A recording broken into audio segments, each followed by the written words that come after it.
Morning दोस्तों। आज फिर मैं ऋत्वेंद्र शर्मा आप सबको अगली क्लास हिंदी की जो चल रही थी सर्वदिव्यम से उसको आगे मैं आज लेने जा रहा हूँ। आज दूसरी क्लास होगी हमारी। उम्मीद है आप सबको पहली वीडियो पसंद आई होगी और आपके व्यूज़ और सब्सक्रिप्शन देखे हमने, अच्छा लगा आपका समर्थन पा करके। दोस्तों, हम स्टडी कर रहे थे हिंदी को लेकर के। हिंदी में हमने ये देखने की कोशिश करी थी कि हिंदी को पढ़ेंगे कैसे, किस तरह से हम हिंदी के कॉन्सेप्चुअल प्रोसेस को लेकर के आगे बढ़ेंगे ताकि व्याकरण समझ में आए, साथ ही साथ उसकी महत्ता, उसकी भूमिका और इसके अलावा साहित्यिक जुड़ाव भी हम हिंदी से महसूस कर पाएँ। लेकिन ये काम एक दो क्लास का नहीं होगा, एक लंबा प्रोसेस होगा, तब जाकर के कहीं ये सारी चीज़ें आपके जेहन में अच्छे ढंग से बैठ पाएंगी। मैं ये क्लास जो पहली क्लास लिया था उससे आगे लूँगा, लेकिन पहले मैं आपको ये बता दूं कि पहली क्लास में मैंने क्या लिया था और क्या आपको बताया गया था। मैंने ये बताने की कोशिश करी थी कि जो हिंदी है, हिंदी को पढ़ते समय हमें दो पॉइंट ऑफ व्यू से फोकस करना होगा। अगर इसको हम पार्ट 1 और पार्ट 2 में डिवाइड करके पढ़ें तो हिंदी को हम पूरी तरह से कवर करने की कोशिश करेंगे, जो हमारे एग्जाम के पॉइंट ऑफ व्यू से ज्यादा बेहतर होगा। इसके लिए हमको पहला सेक्शन देखना होगा व्याकरण का। हिंदी व्याकरण को हमें समझना होगा, सीखना होगा। रटने की जरूरत कहीं नहीं होती व्याकरण में, क्योंकि ये विशेष तौर से संगठित है, व्यवस्थित है, एक क्रम है। तो हमें व्याकरण को रटने की जरूरत नहीं होनी चाहिए, सीखना होगा, समझना होगा। दूसरी चीज है कि हिंदी एक भाषा के रूप में भारत में कैसे समृद्ध होती रही, किस तरह से यह अपने कालक्रम में आगे बढ़ी, इस वजह से इसको जानने के लिए हिंदी भाषा का उद्भव एवं विकास देखना होगा। जब हम उद्भव एवं विकास को देखेंगे तो इसी में हम ये देखेंगे कि इसका कालक्रम क्या था, यानी कि जो आप युग पढ़ते हैं हिंदी के उसको देख पाएंगे। साथ ही साथ बोलियों का योगदान देखेंगे। इसके अलावा आपको लेखक और उनसे संबंधित जो रचनाएं हैं एग्जाम में पूछी जाती हैं। यूपी स्पेशल में अगर आप देख पाएंगे तो कई बार ऐसे लेखक रचनाकारों के जीवन परिचय के बारे में भी एक आध प्रश्न पूछ लिए जाते हैं, जो कि एग्जाम में यूपी स्पेशल के पॉइंट ऑफ व्यू से दिए जाते होते हैं। ऐसी दशा में देखिएगा कि हमें टारगेट करके ऐसे पढ़ना है कि सारे लेखक और रचनाओं को रटना न पड़े, हमें उनकी रचनाएं, कृतियां और उनके बारे में, उनके जीवन के बारे में एक विशेष ज्ञान होता चला जाए। ठीक, हालांकि वो सामान्यतः ही पढ़ना है। अब बात करते हैं कि हिंदी की महत्ता को अगर संवैधानिक परिदृश्य में देखें तो संविधान ने हिंदी को क्या समझा है और हिंदी को कितना जगह दिया है। ऐसे में जब आप पढ़ते हैं हिंदी तो इसके संवैधानिक पहलू पर भी ध्यान देना होता है, क्योंकि कई बार क्वेश्चन जो हैं इसके संवैधानिकता से पूछे जाते हैं। तो मैंने पहली क्लास में आपको इसके संवैधानिकता के बारे में चर्चा किया था। आपको ये बताया था 2-4 पॉइंट्स जो मैं रिवीजन करना चाहूंगा। जो मैं आपको बताया था वो ये था कि 1917 में महात्मा गांधी ने भरूच में, गुजरात के भरूच में, ये ध्यान रखिएगा, ये पॉइंट्स सारे आपके पास होने चाहिए। गुजरात के भरूच में हिंदी को एक राष्ट्रभाषा के रूप में अपनाए जाने की बात कही थी। ध्यान रखिएगा, मैंने बात करी है राष्ट्रभाषा के रूप में अपनाए जाने की बात करी थी। क्योंकि हिंदी बड़े पैमाने पर भारत में बोली और समझी जाती है, तो उन्होंने सोचा कि एक राष्ट्र के रूप में हिंदी जो है ज्यादा बेहतर होगी अन्य भाषाओं की अपेक्षा, और यह राष्ट्रभाषा का रूप ले सकती है, इसलिए इसको राष्ट्रभाषा के रूप में अपनाए जाने की इन्होंने बात करी। इसके बाद जब हमारा संविधान का निर्माण होना शुरू हुआ था, संविधानिक परिवेश में संविधान सभा ने अपने डिस्कशन के द्वारा, अपने बातचीत के दौरान हिंदी को 1949 में राज्य भाषा के रूप में स्वीकार किया।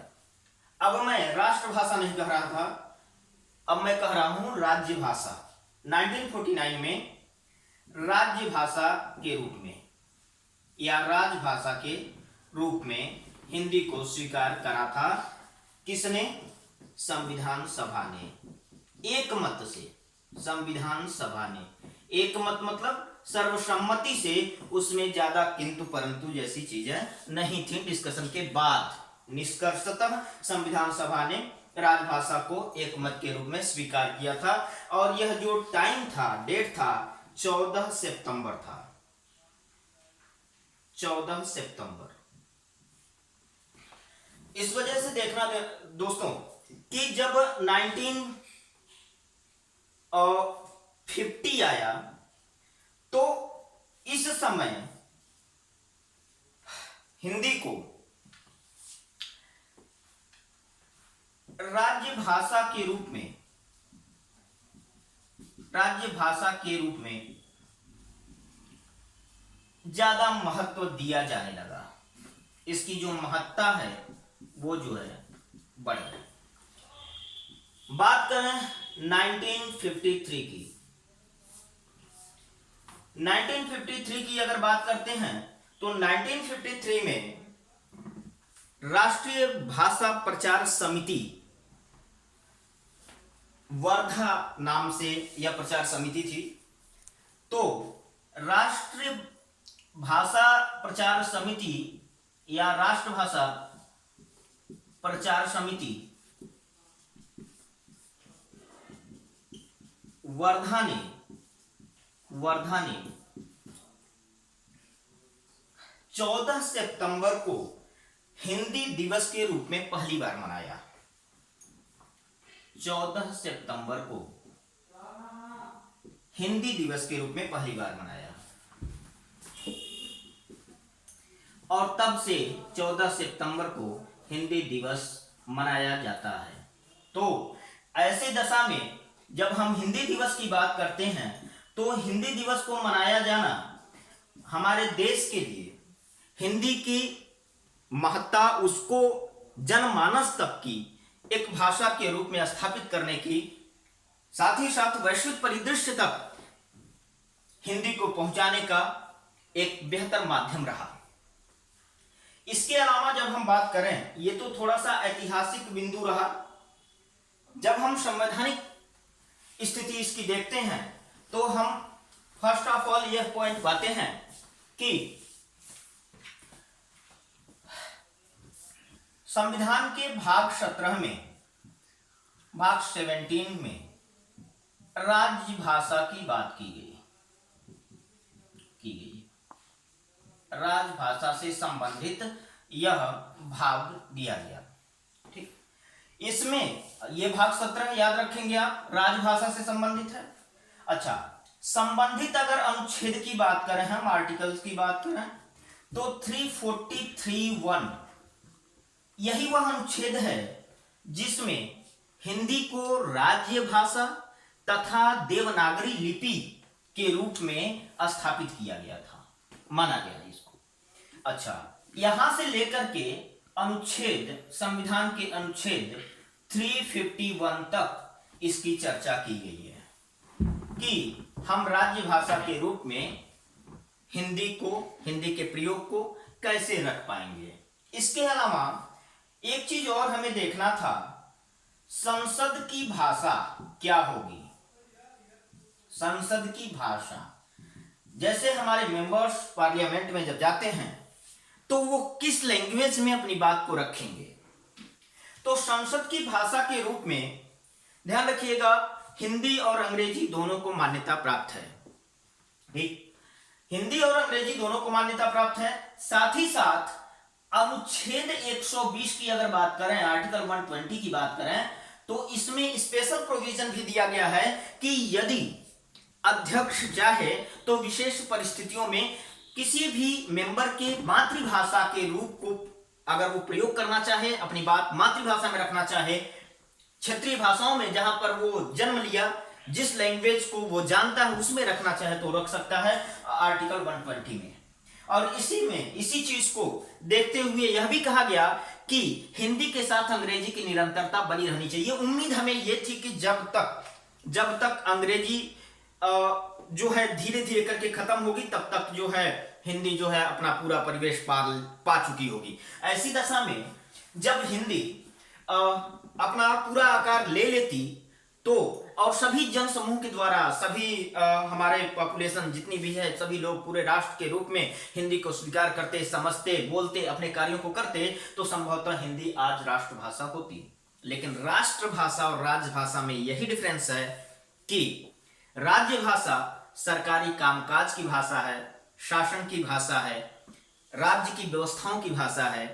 और यह जो राज्य भाषा की हम बात करते हैं, तो जब सरकारें अपने कामकाज को जिस भाषा में, जिस लिपि में करती हैं, जिस भाषा में करती हैं, उस भाषा को राजभाषा कहा जाता है। तो राजभाषा में हो सकता है हमारे यहाँ कई सरकारें हों, क्योंकि यूनियन ऑफ स्टेट हैं हम, कई सारे प्रांत हैं, हमारे प्रोविंशियल स्टेट हैं, तो उन स्टेट्स में, उन राज्यों में अलग अलग भाषाएं जो हैं राज कार्य के लिए यूज की जाती हूं, प्रयोग की जाती हूं। तो ऐसी दशा में राजभाषा भी अलग अलग राज्यों में वैरी कर सकती है, अलग अलग हो सकती है। ठीक, अब इतना आपके समझ में आ गया होगा कि हिंदी की संवैधानिकता की चर्चा अगर हम करें तो ये आर्टिकल्स, ये भाग आपके लिए इंपॉर्टेंट है। ये कुछ ऐतिहासिक पृष्ठभूमि है जो आपको जानना होगा, यहां से प्रश्न बन सकते हैं। अच्छा, अब हम बात करते हैं कि जब हिंदी को हमने इतना महत्व दिया, इतना महत्ता दी, इसकी भूमिका पर इतनी बातें की, हम हिंदी दिवस के रूप में इसको मनाना शुरू किए हैं, हमारे कवियों ने, राजनेताओं ने तमाम कोशिशें करी हैं हिंदी को। कुमार विश्वास को आप जानते होंगे, आपके पसंदीदा, संभवतः वो पसंदीदा आपके युवा कवि माने जाते हैं। उनके लहजे में, उनके रोम रोम में हिंदी बसी हुई है। संभवतः उन्होंने हिंदी के तत्समिक शब्दों का जो प्रयोग किया, ऐसा प्रयोग मैं आज तक सामान्य तौर पर देखने को नहीं पाया। आप भी अगर मौका मिले तो उनको जरूर देखिएगा, सुनिएगा। हिंदी की समृद्ध परंपरा को जीवित करने वाले कुमार विश्वास जी को मैं प्रणाम भी करूंगा। उन्होंने एक बड़ा प्रयास किया, अथक प्रयास किया है और लगातार संभवतः करते भी हैं। आइए अब इन चीजों के अलावा हम व्याकरण पर जाते हैं और व्याकरण के पहले टॉपिक को, संज्ञा को समझने की कोशिश करते हैं। उसको रटना नहीं है, संज्ञा के भाग क्या हैं, संज्ञा होती क्या है, किस तरह से वह हमारे व्याकरणिक कोटियों में प्रयोग की जाती है, उसको जानने की कोशिश करेंगे।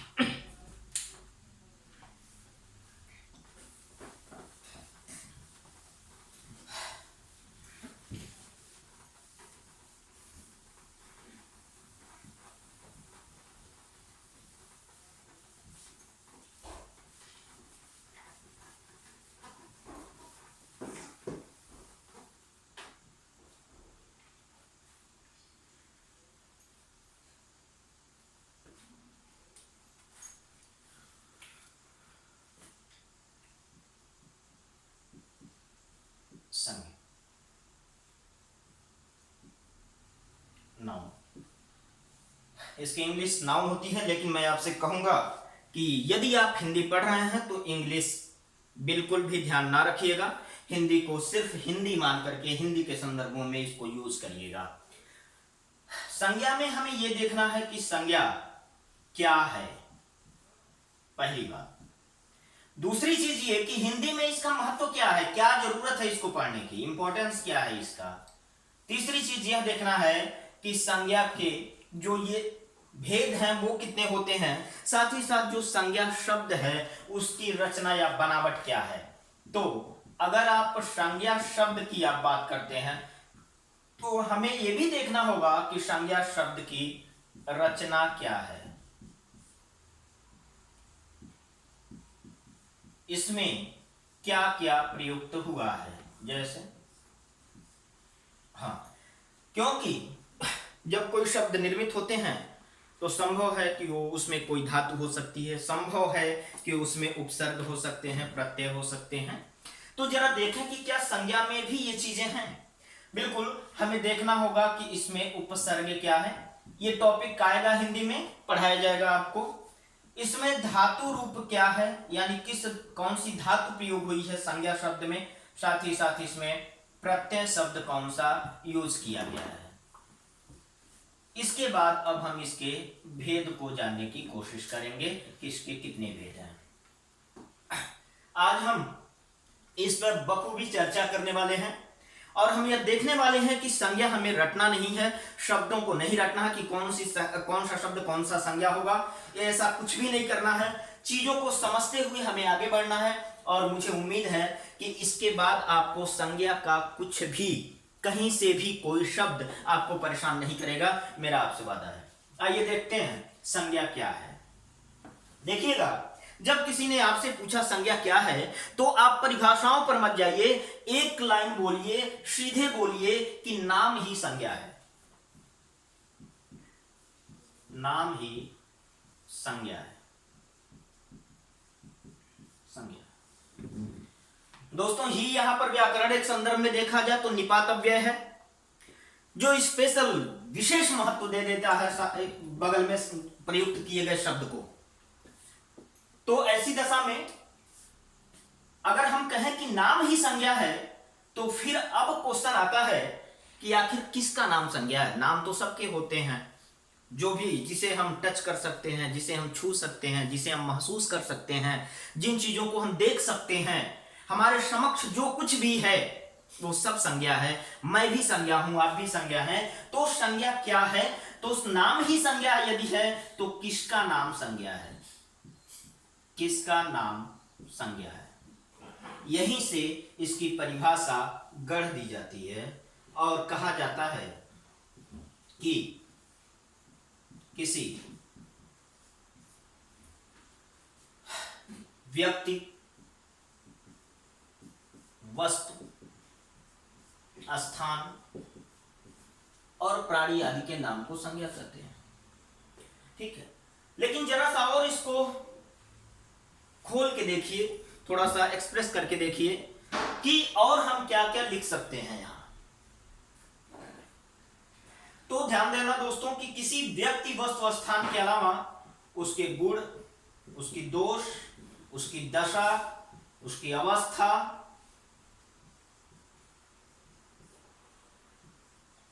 भाव,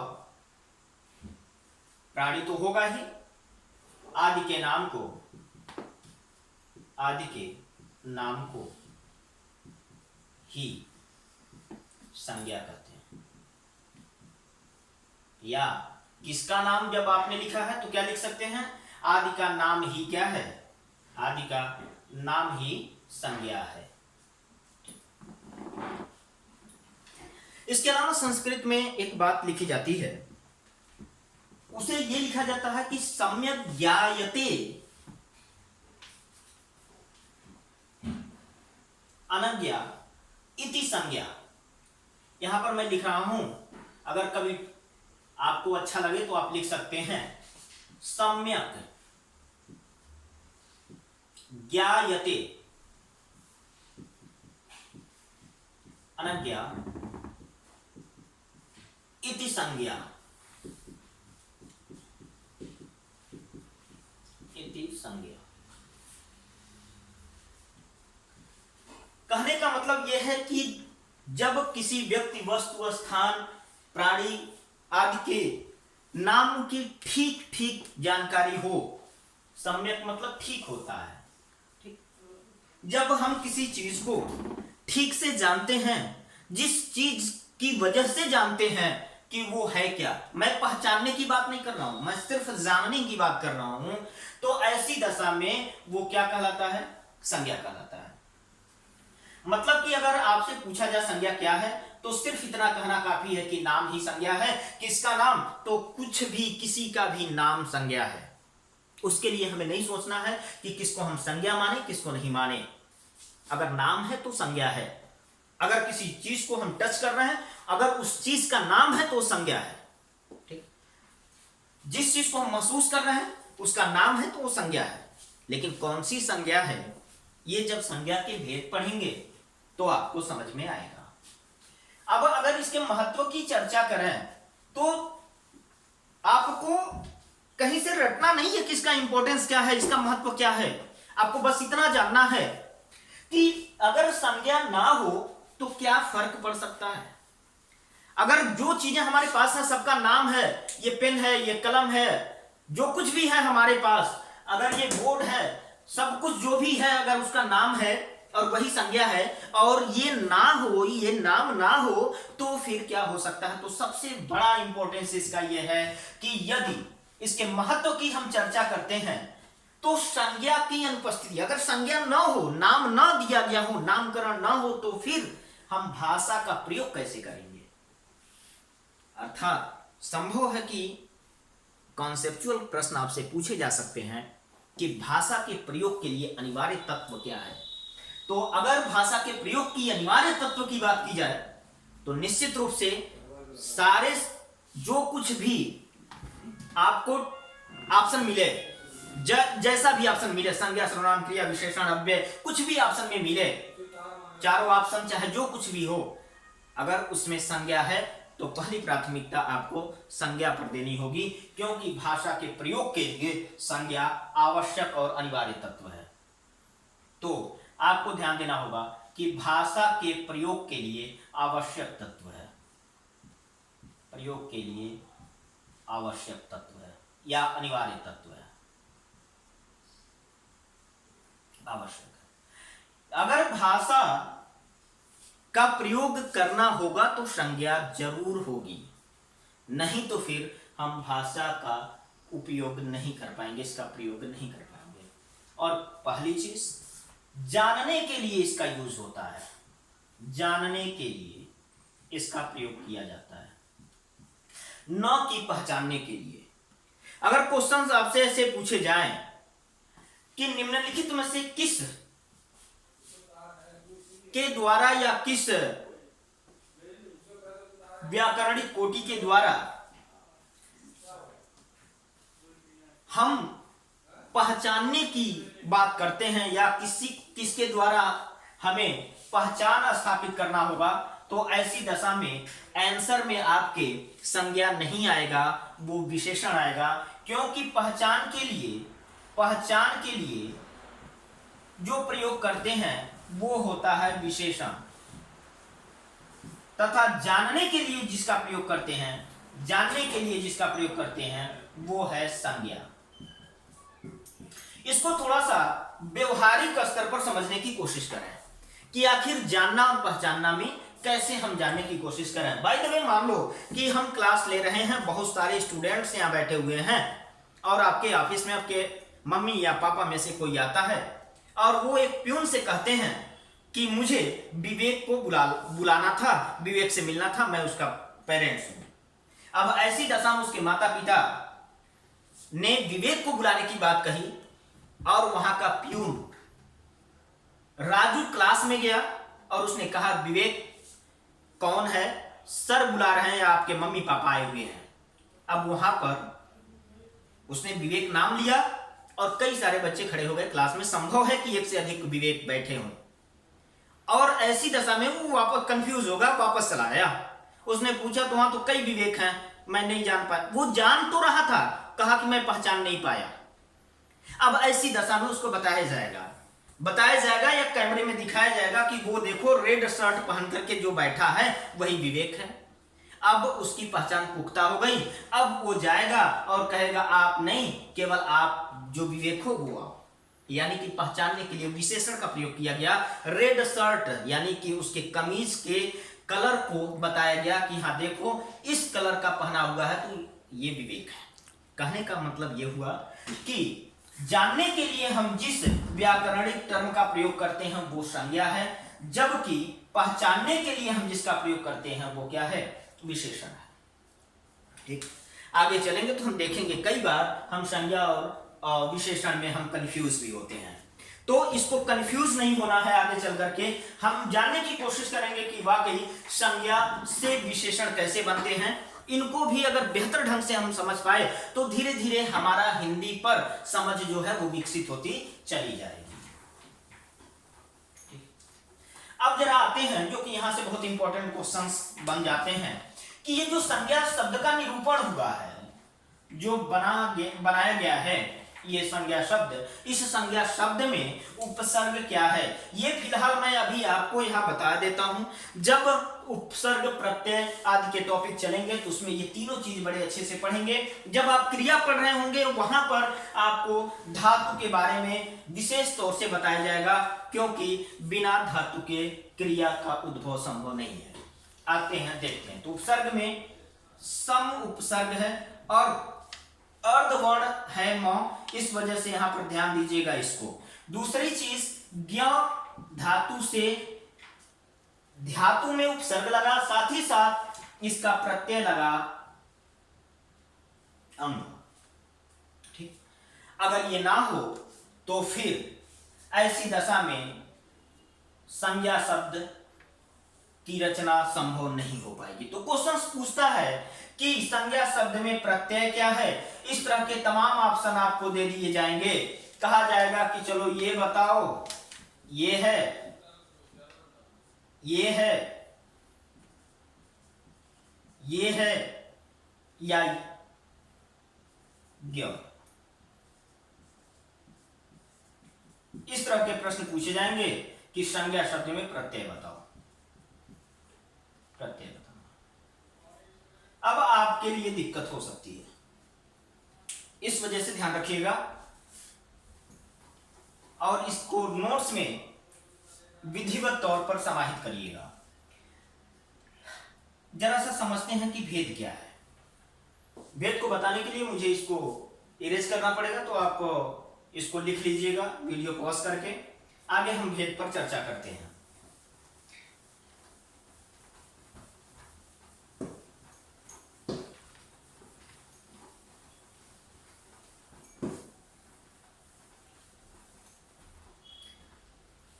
ध्यान दीजिएगा, हिंदी साहित्य में भेद को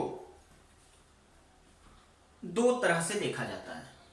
एक तो ये कि प्राचीन तौर पर संज्ञा के कितने भेद माने जाएं, यानी प्राचीन विचारकों के अनुसार संज्ञा कितने प्रकार की थी, या फिर हम ऐसे कहें कि अंग्रेजी के आधार पर हिंदी में संज्ञा को कितने कैटेगरी में बांटा गया है। तो ऐसी दशा में जरा आप देखते हैं तो आपको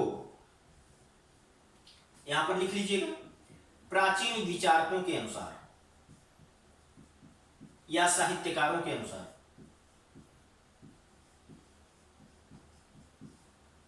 या प्राचीन तौर पर, या फिर जब आपसे पूछा जाए संज्ञा के कितने भेद तो आप क्या उत्तर देंगे। जब आपसे पूछा जाए कि प्राचीन तौर पर संज्ञा को कितने भाग में बांटा गया तो क्या उत्तर देंगे।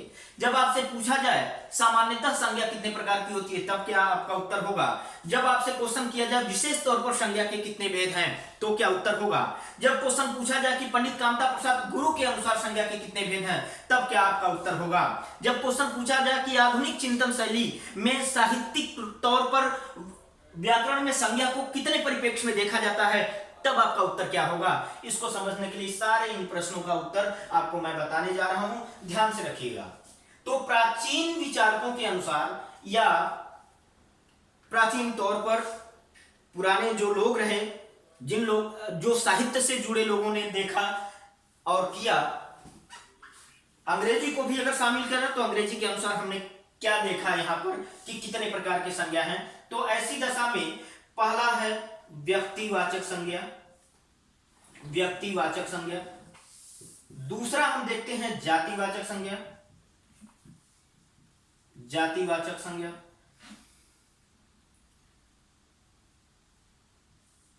तीसरा देखते हैं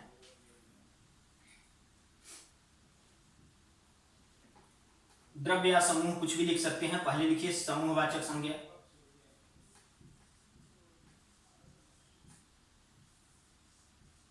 द्रव्यवाचक संज्ञा, द्रव्य है, द्रव नहीं समझिएगा, द्रव्य, द्रव्यवाचक संज्ञा।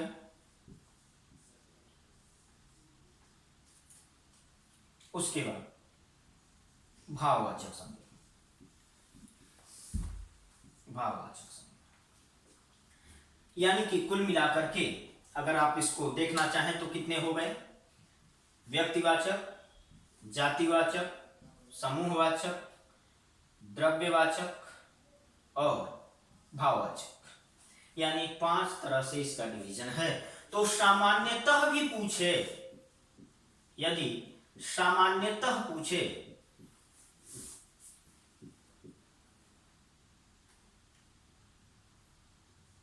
सामान्यतया पूछे तो भी आप क्या बताएंगे कि 5 प्रकार की संज्ञाएं होती हैं हिंदी में। लेकिन जो आधुनिक विचारक हैं या फिर आधुनिक परिप्रेक्ष्य में एक बड़ा नाम आता है पंडित कामता प्रसाद गुरु का, उन्होंने क्या देखा और उनकी क्या विचारधारा रही और उससे क्या कोई दिक्कत हो गई, अगर उन्होंने कुछ कम बता दिया तो क्या समस्या है, ठीक है, उसको देखते हैं। तो आधुनिक विचारकों के अनुसार, विचारकों के अनुसार या आप कह सकते हैं पंडित कामता प्रसाद गुरु के अनुसार, कामता प्रसाद गुरु के अनुसार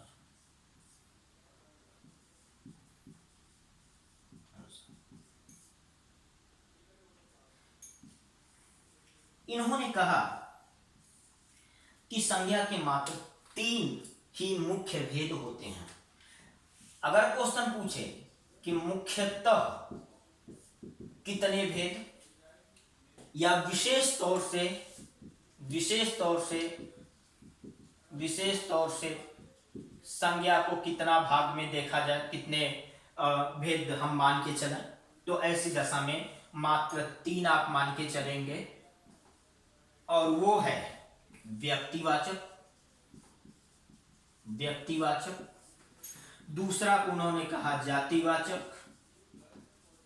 और तीसरा को इन्होंने भाववाचक माना, भाववाचक माना। जब ऐसा होगा तो जाहिर सी बात है यह प्रश्न भी उठेगा कि फिर ये द्रव्य और समूहवाचक जो कि प्राचीन विचारकों ने शामिल किए थे एक संज्ञा के एक भेद के रूप में, फिर इन्होंने क्यों नहीं रखा, उसे कहां रखा, उन्होंने इसको क्यों नहीं माना। इसको समझने के लिए ध्यान दीजिएगा, जब मैं इसके भेद आपको पढ़ा रहा हूं या पढ़ाऊंगा तो आपके समझ में आएगा कि पंडित कामता प्रसाद गुरु ने जातिवाचक के 2 उपभेद बना दिए, और इन्होंने कहा कि द्रव्यवाचक और समूहवाचक जो संज्ञाएं हैं इनको अलग करके देखने की जरूरत नहीं है, ये जातिवाचक के अंतर्गत ही समाहित है, ठीक है। तो ऐसी दशा में इसके उपभेद के रूप में उन्होंने समूहवाचक को और द्रव्यवाचक को लिया, द्रव्यवाचक संज्ञा को लिया। इस प्रकार से अब जहां तक मुझे उम्मीद है आपको क्लियर हो गया होगा कि यहां से आए हुए प्रश्न की संज्ञा के भेद से जो नॉर्मल से क्वेश्चन पूछे जाते हैं वो आपके हो जाएंगे, आपको हेजिटेशन कहीं नहीं होगा, आप क्लियर होंगे। अब बात आती है इसके पहचान की, इसको पहचाने कैसे, ठीक, इसको पहचाने कैसे।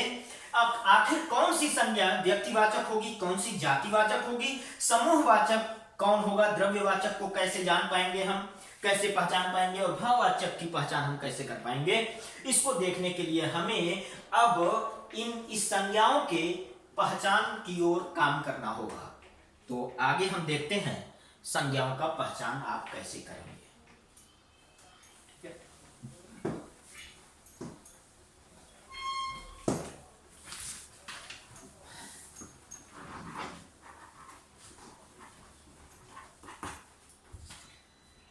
दोस्तों पहचान के लिए हमें किसी चीज को रटना नहीं है, बस थोड़ा सा कंपैरेटिव एनालिसिस करनी है, तुलनात्मक रूप से देखने की कोशिश करनी है। पहला हम संज्ञा, मैंने बताया कि संज्ञा का जो पहला भेद है वो है व्यक्तिवाचक और दूसरा है जातिवाचक। जरा इन दोनों को ही देखने की कोशिश करेंगे, क्योंकि हम जानते हैं कि जातिवाचक के उपभेद हैं समूह और द्रव्यवाचक, तो उसको भी उसमें हम कैसे जान पाएंगे। ठीक है, अब बात करते हैं इसके व्यक्तिवाचक संज्ञा के नेचर पर। व्यक्तिवाचक संज्ञा को हम कैसे फाइंड आउट कर पाएंगे, और दूसरी ओर जातिवाचक को हम कैसे फाइंड आउट कर पाएंगे, जातिवाचक संज्ञा को। ठीक, इस 10 मिनट में आपको ये दो चीजें ऐसी क्लियर होंगी कि फिर कभी आपको किसी स्तर पर दिक्कत नहीं आएगी। इसके लिए 3 तरह के पॉइंट पर काम करना होगा, 3 तरह के सोच पर काम करना होगा। ये चीजें कहीं हो सकता है लिखी हुई ना मिले, लेकिन व्यवहारिक तौर पर इसको अगर आप समझ पाते हैं तो कभी व्यक्तिवाचक और जातिवाचक संज्ञा में आपको दिक्कत नहीं होगी। क्योंकि कई लोगों को लगता है कि जो कोयल है वह व्यक्तिवाचक संज्ञा है, जो कि पूरी तरह से गलत है। ठीक है, इस तरह से चीजों को ध्यान रखिएगा। आइए देखते हैं कि कैसे पहचानेंगे। तो पहला पॉइंट क्या माना जाएगा, अगर आप व्यक्तिवाचक को जानना चाहते हैं कि कौन सी संज्ञा, कौन सा शब्द अगर वो संज्ञा है तो व्यक्तिवाचक है, तो कैसे है, इसके लिए हमको देखना होगा कि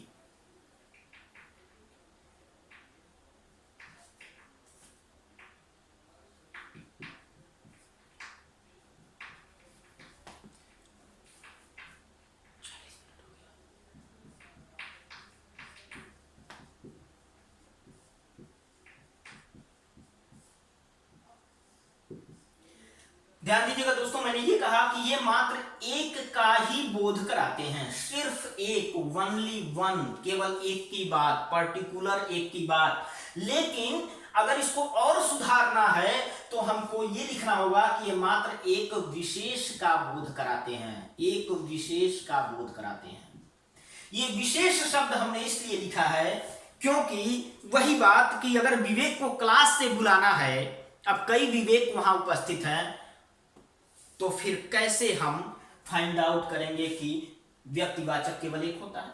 इसीलिए विशेष शब्द का प्रयोग करना जरूरी है, क्योंकि विवेक कई हो सकते हैं, लेकिन प्रत्येक विवेक अपने आप में तमाम तरीके से अलग हो सकता है। हर विवेक एक स्पेशल विवेक होगा, यूनिक विवेक होगा। चाहे किसी का नाम कोई भी हो, कई नेक नाम से तमाम हजारों करोड़ों लोग मिलेंगे आपको, लेकिन फिर भी प्रत्येक व्यक्ति अपने आप में बायोलॉजिकल आधार पर, मानसिक आधार पर, बुद्धिजीविता के आधार पर तमाम तरह से अलग मिलेगा। इस वजह से यहाँ विशेष शब्द का प्रयोग बहुत जरूरी है। इसमें जहां पर जो शब्द केवल एक का बात करें, सिर्फ एक की बात करें, और वह एक विशेष की बात की जाए, तो वहां पर व्यक्तिवाचक संज्ञा होगा। लेकिन यही दूसरी ओर जब देखते हैं तो जातिवाचक में एक ही प्रकार के सभी का बोध होता है, सभी का बोध कराते हैं। ये सभी का बोध कराते हैं, एक ही प्रकार के सभी का बोध कराते हैं। ये दोनों चीजों को ध्यान रखना होगा, एक ही प्रकार के, इसमें डिफरेंस नहीं होंगे, इसमें भिन्नता या विभिन्नता नहीं होगी, इसमें विभिन्नता नहीं होनी चाहिए। यानी कि गाय कहा तो गाय अपने प्रकार के सबकी बात कराएगी, आपने कौवा कहा तो कौवा अपने प्रकार के सभी कौवों की बात कहेगा, अगर कोयल कहा तो कोयल अपने प्रकार के सभी की बात करेगी। इसीलिए कहा गया कि ये जो नाम होते हैं, पशुओं के नाम, पक्षियों के नाम आदि, वो क्या होते हैं, हमेशा जातिवाचक संज्ञा। अगर आपने आम कहा तो आम एक नहीं होता, अपने प्रकार के सभी की बात कर दिया उसने, चाहे किसी प्रजाति की उसकी बात की जाए, वो हमेशा जातिवाचक के रूप में ही जाएगा, क्योंकि वो एकमात्र विशेष की बात नहीं कर रहा है।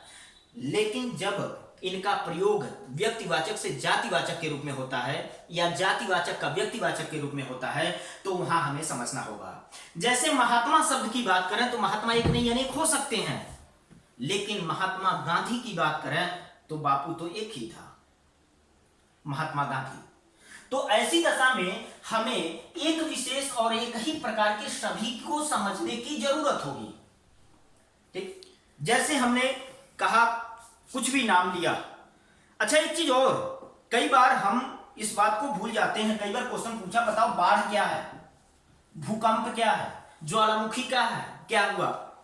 अगर आपको इसमें पहचानने की बात आती है तो फिर हमें आपको दिक्कत होगा। सुनामी शब्द में पूछ दिया कौन सी संज्ञा है, क्या बताएंगे। तो ध्यान रखना दोस्तों, जो भी प्राकृतिक आपदाएं और इस तरह की घटनाएं होती हैं, इनको जो है हम जातिवाचक संज्ञा के रूप में रखते हैं। लेकिन अगर कोई तूफान आया, तूफान नहीं, तूफान का नाम डाल दिया गया, कोई नाम रख दिया गया, ठीक है, कोई हुदहुद नाम रखा, कोई किसी ने करीना रखा, कुछ भी रखा, तो वो पर्टिकुलर व्यक्तिवाचक माना जाएगा। लेकिन जैसे आपको कहा जाए कि समारोह, तो समारोह तो बहुत सारे होते हैं, ठीक है, ये अनेक की बात करते हैं, लेकिन किसी एक पर्टिकुलर नाम ले लो, गोरखपुर महोत्सव, यह भी एक समारोह है, तो ऐसी दशा में वो क्या हो जाएगा, व्यक्तिवाचक हो जाएगा, क्योंकि वो केवल महोत्सव में गोरखपुर की बात कर रहा है, बाकी की नहीं। लेकिन अगर महोत्सव कहे तो महोत्सव एक नहीं क्या है,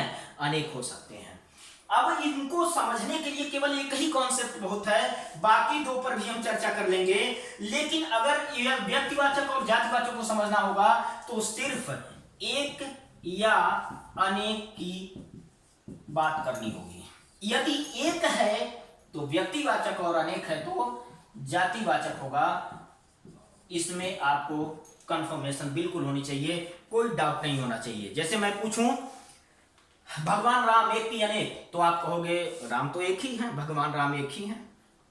अब वो क्या हुए, व्यक्तिवाचक, ठीक है। लेकिन अगर कहा जाए इसी तरह से, जैसे मैंने नाम लिया नदी, अब ये बताइए नदी एक होती है कि अनेक होते हैं, अनेक होते हैं। पर्वत एक होता है कि अनेक होता है, अनेक होता है। जहां पर उत्तर आपको अनेक का आए वहां पर सीधा सीधा क्या होगा, वो जातिवाचक संज्ञा होगा। और जहां एक आए, जैसे मैंने लिखा यमुना, ठीक, यमुना क्या है, एक ही नदी है। गंगा एक है, ठीक। मैं ऋत्वेंद्र स्पेशल हूं, अकेला हूं, एक हूं, यानी व्यक्तिवाचक। आपका जो भी नाम होगा, आपका वो नाम व्यक्तिवाचक की संज्ञा के अंतर्गत आएगा। ध्यान रखना, कोई अखबार है, दैनिक जागरण है तो एक ही ना। अगर कोई दैनिक जागरण अखबार है तो ऐसी दशा में दो चीजें, मैंने दो बात बोला, एक बोला अखबार और दूसरा बोला दैनिक जागरण, दैनिक जागरण। अगर मैंने दैनिक जागरण कहा तो यह व्यक्तिवाचक संज्ञा है, लेकिन अखबार कहा तो अखबार एक नहीं अनेक है। क्वेश्चन करिए, उसी शब्द से आप क्वेश्चन कर लीजिए, एक की अनेक। अगर मैं अमर उजाला की बात करूं, अगर मैं किसी मैगजीन की बात करूं, तो किसी किताब की बात करूं, किसी राइटर की, किसी रचनाकार के रचना का बात करूं, तो वो व्यक्तिवाचक होगा। और ऐसी दशा में उसको हम व्यक्तिवाचक ही मानेंगे, क्योंकि एक अनेक का क्वेश्चन करने पर जहां उत्तर एक आए वो हमेशा व्यक्तिवाचक, और जहां उत्तर अनेक आए वो क्या होगा, जातिवाचक होगा। पहली कॉन्सेप्ट पर आप यहां तक जाएंगे। दूसरा कॉन्सेप्ट क्या है कि व्यक्तिवाचक संज्ञाएं अपने नाम परिवर्तन को स्वीकार करती हैं, एक्सेप्ट करती हैं, नाम परिवर्तन को एक्सेप्ट करती हैं। कहने का मतलब यह है कि जैसे हो सकता है आपका एक नाम वो हो जो कि मार्कशीट में लिखा जाता हो और लिखा भी जाता है, और एक नाम वो हो जो घर पे बुलाया जाता है, बताओ बोलो कैसे हो। तो ऐसी दशा में दिक्कत हो सकती है। तो आप इन चीजों को भी समझिएगा कि हो सकता है, संभव है कि एक व्यक्ति के कई नाम हो। तो ऐसा अगर है तो हो सकता है कि इलाहाबाद को एक दूसरा नाम दे दिया जाए प्रयागराज। हो सकता है, संभव है कि गुड़गांव को गुरुग्राम कह दिया जाए, कोई दिक्कत नहीं। यानी कि जहां ये नाम परिवर्तन है, जैसे मेरा नाम ऋतुवेंद्र है, तो संभव है कि घर पर हो सकता है कि हमारे घर परिवार में मुझे अतुल नाम से पुकारा जाता हो, लेकिन मैं हूं तो अकेला ही ना। मेरी पहचान जहां पर मुझे आप देखोगे वो मैं अकेला ही हूं। अब ऐसा नहीं कि इलाहाबाद की जगह प्रयागराज नाम रख दिया गया तो ये दो हो गए, नहीं, एक ही है, एक ही विशेष है। इस वजह से हमेशा ये क्या होगा, व्यक्तिवाचक संज्ञा माना जाएगा। आप जहां किसी प्लेटफॉर्म का नाम बदल दिया जाए, कहीं का नाम बदल दिया जाए, नाम परिवर्तन को स्वीकार करती हैं हमेशा कौन, व्यक्तिवाचक संज्ञा। गंगा का नाम कुछ और बदल सकते हो, यमुना का नाम अलग बदल सकते हो, गोरखपुर का नाम गोरखपीठ रख सकते हो, कोई दिक्कत नहीं है। ठीक, हुमायूंपुर का नाम हनुमानपुर रखने में कोई दिक्कत नहीं है। अगर इलाहाबाद को प्रयागराज रखा तो इसमें कोई दिक्कत नहीं आई। अब ये मैं नहीं कह रहा हूं कि सरकार के पैसे नहीं खर्च हुए होंगे, उसकी ऐतिहासिकता पर असर नहीं पड़ा होगा, इसकी चर्चा तो नहीं कर रहा हूं, लेकिन मैं सिर्फ इतना कहना चाह रहा हूं कि इलाहाबाद को प्रयागराज कहा जा सकता है। इसके अलावा अब जरा सा हम आते हैं जातिवाचक संज्ञा पर। तो जातिवाचक जब संज्ञा की हम बात करेंगे, तो जातिवाचक जब संज्ञा की बात करेंगे तो जातिवाचक संज्ञा ये नाम परिवर्तन को स्वीकार नहीं करता है, नाम परिवर्तन को स्वीकार नहीं करता है, ये नाम परिवर्तन को एक्सेप्ट नहीं करता है। इसलिए नहीं करता कि यदि आप नदी को समुद्र कहना चाहो तो ये कभी संभव नहीं है, ये समुद्र नहीं हो सकेगा, कभी किसी कीमत पर इसको समुद्र नहीं कर सकते। अगर ये झील है तो झील को नदी नहीं कह सकते, लेकिन नदी एक की अनेक क्या होगा, जातिवाचक। झील एक की अनेक। लोकटक का अगर कहा जाए तो वह एक स्पेशल नाम है। अगर उस झील का नाम स्पेशल है, अगर लोकटक कहा जाए तो ऐसी दशा में वो क्या है, व्यक्तिवाचक। लेकिन झील कहा जाए तो ठीक है, रेगिस्तान कहा जाए तो कई सारे हो सकते हैं, लेकिन थार मरुस्थल कहा जाए तो व्यक्तिवाचक होगा। ठीक है, पर्वतों के नाम में अगर मैं हिमालय कहूं तो हिमालय एक ही है, उसकी कई चोटियां हो सकती हैं, कई श्रृंखलाएं हो सकती हैं, लेकिन हिमालय एक है। लेकिन अगर पर्वत की बात किया जाए तो बहुत सारे पर्वत हैं। ठीक है, एंडीज, एटलस, रॉकीज, बहुत सारे आप पढ़े होंगे, तमाम सारे पर्वत हैं। लेकिन अगर नाम गिनाया जाए, एंडीज, रॉकीज, आल्प्स, यूराल, ऐसी दशा में ये क्या है, ये व्यक्तिवाचक कहलाएंगे। तो जब नाम पर्टिकुलर है तो व्यक्तिवाचक, और जहां उसके एक प्रकार के अनेक की बात कर दी जाए, सभी की बात कर दी जाए, ठीक, एक प्रकार के सभी की बात कर दी जाए, तो ऐसी दशा में वो क्या हो जाएगा, जातिवाचक होगा। दो चीजें, एक तो पहला व्यक्तिवाचक संज्ञा केवल एक विशेष का बोध कराएगा, जातिवाचक एक ही प्रकार की लगभग सभी का बात करेगा। दूसरी चीज, व्यक्तिवाचक नाम परिवर्तन को स्वीकार कर लेगा, और जबकि जातिवाचक नाम परिवर्तन को स्वीकार नहीं करेगा। तीसरी बात, अगर कोई बड़ी दुर्घटना नहीं हुई, बड़ी भौगोलिक परिवर्तन नहीं हुआ, तो ऐसी दशा में व्यक्तिवाचक संज्ञाओं का अस्तित्व समाप्त हो सकता है। ये समाप्त हो सकते हैं, लेकिन ये सदैव बने रहते हैं, ये हमेशा बने रहेंगे। जैसे महात्मा गांधी एक व्यक्ति हैं, तो ऐसी दशा में वो समाप्त हो सकते हैं, सरदार पटेल समाप्त हो सकते हैं, पंडित जवाहरलाल नेहरू समाप्त हो सकते हैं, लेकिन नेहरू जाति नहीं खत्म हो सकती, वो हमेशा बनी रहेगी। एक सरस्वती नदी है, वो सूख सकती है, उसकी घाटियां समाप्त हो सकती हैं, लेकिन नदियां तो हमेशा बनी रहेंगी। एक पर्वत की बात करा जाए तो हो सकता है कि हिमालय कल को समाप्त हो जाए, लेकिन पर्वत हमेशा बना रहेगा। अगर कहा जाए कि अगर बड़ा भौगोलिक परिवर्तन नहीं हुआ, मैंने कहने का मतलब यह है कि बड़ा भौगोलिक परिवर्तन नहीं हुआ, तो ऐसी दशा में व्यक्तिवाचक संज्ञाएं समाप्त हो सकती है। मैं ऋतुवेंद्र हूं, कल को मैं नहीं रहूंगा, मेरा जीवन काल समाप्त हो जाएगा। ठीक है, लेकिन अगर मेरी कोई जाति है, अगर मैं आगे शर्मा लिखता हूं तो हो सकता है शर्मा, पटेल, नेहरू, गांधी हमेशा बने रहेंगे। महात्मा गांधी नहीं हो सकता है ना रहे, लेकिन राहुल गांधी हैं। ठीक है, हो सकता है प्रियंका गांधी हैं, हो सकता है कि और कोई गांधी हो, और गांधी ये जाति का समुदाय का बोध कर रहा है, एक प्रजाति की बोध कर रहा है, इस वजह से वो क्या है, ठीक है, जातिवाचक संज्ञा। यानी 3 पॉइंट्स आपको ध्यान देने होंगे। पहला तो ये कि केवल एक का बोध कराता है, जबकि जातिवाचक संज्ञा एक प्रकार के सभी का बोध कराती है। दूसरा ये, यह व्यक्तिवाचक संज्ञा नाम परिवर्तन को स्वीकार करता है, जबकि जातिवाचक संज्ञा नाम परिवर्तन को स्वीकार नहीं करता। और तीसरी बात ये कि इनका अस्तित्व समाप्त हो सकता है, लेकिन जातिवाचक संज्ञाओं का अस्तित्व बना रहेगा। कल मैं चर्चा करूंगा, आज यही क्लास ओवर करता हूं। कल मैं इससे आगे चर्चा करूंगा और ये बताऊंगा कि कौन कौन सी चीजें व्यक्तिवाचक के अंतर्गत और जातिवाचक के अंतर्गत आती हैं। Thank you.